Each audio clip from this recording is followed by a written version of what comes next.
রক্ত গরম দিল নরম। জি ভাই, ঠিকই শুনেছেন। ব্রাহ্মণবাড়িয়ার মানুষ মনের দিক থেকে অত্যন্ত আন্তরিক ও অতিথিপরায়ণ মানুষ। এই জেলায় রয়েছে বহু প্রসিদ্ধ আলেম ওলামার জন্ম।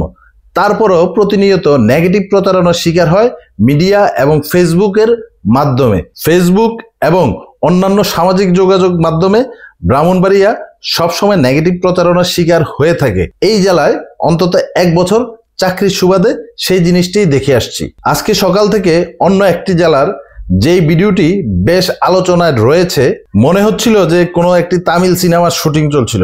অনেকে তো সামাজিক যোগাযোগ মাধ্যমে একথাও বলতেছিল যে সেই ভিডিওটি দেখে যে মনে হচ্ছে সাকিব খানের বরবাদ সিনেমার শুটিং চলছে।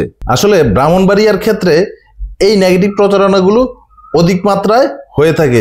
সময় এসেছে ব্রাহ্মণবাড়িয়ার মানুষ, আপনারা আওয়াজ তুলুন সামাজিক যোগাযোগ মাধ্যমে যে অন্যান্য জেলায়ও এ ধরনের নেগেটিভ কর্মকাণ্ড হয়ে থাকে, কিন্তু দায়ভার অনেক সময় আপনাদের মধ্যে এসে পড়ে। এই বিষয়ে আপনারা সামাজিক যোগাযোগ মাধ্যমে বেশি বেশি প্রতিবাদ করুন।